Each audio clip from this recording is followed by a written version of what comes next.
Hello, students. This is another beautiful story about the relationship between a mother and a child. It's called The Kissing Hand by Audrey Penn.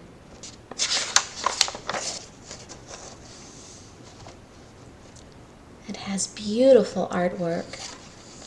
Here's a raccoon and butterflies, even birds in the tree. Chester Raccoon stood at the edge of the forest and cried. "I don't want to go to school," he told his mother.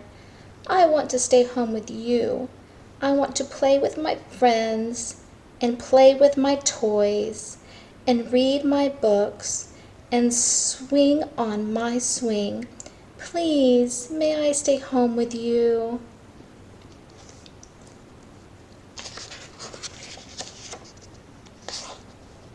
Mrs. Raccoon took Chester by the hand and nuzzled him on the ear. "Sometimes we all have to do things we don't want to do," she told him gently, "even if they seem strange and scary at first.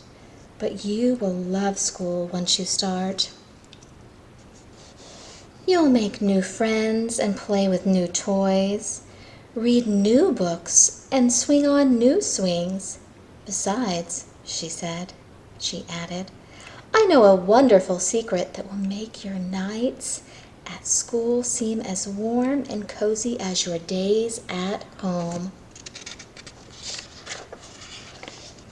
Chester wiped away his tears and looked interested. "A secret? What kind of secret?" "A very old secret," said Mrs. Raccoon. "I learned it from my mother, and she learned it from hers. It's called the kissing hand." "The kissing hand?" asked Chester. "What's that?"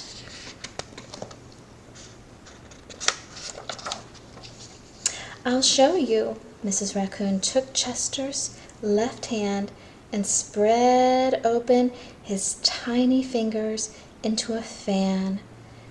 Leaning forward, she kissed Chester right in the middle of his palm. Chester felt his mother's kiss rush from his hand, up his arm and into his heart. Even his silky black mask tingled with a special warmth.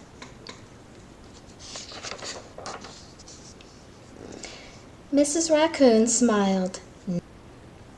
"Now," she told Chester, "whenever you feel lonely and need a little loving from home, just press your hand onto your cheek and think, 'Mommy loves you. Mommy loves you.' And that very kiss will jump to your face and fill you with toasty, warm thoughts." Chester loved his kissing hand. Now he knew his mother's love would go with him wherever he went, even to school.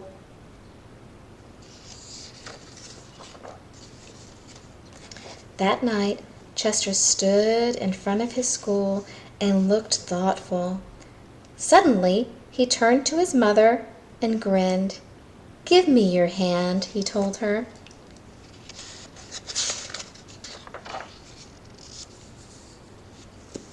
Chester took his mother's hand in his own and unfolded her large, familiar fingers into a fan.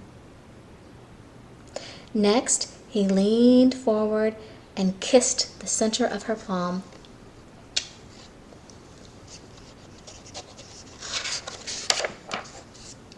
"Now you have a kissing hand too," he told her, and with a gentle "Goodbye" and "I love you," Chester turned and danced away.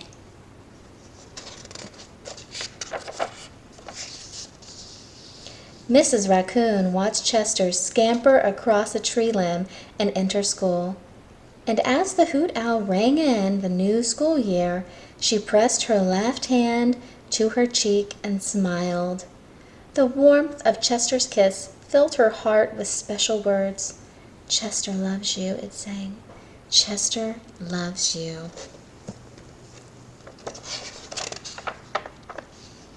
The end. What a beautiful story. Maybe you have special ways that you say goodbye to your mom and dad, too, that make you feel better about being apart. Good night, kids.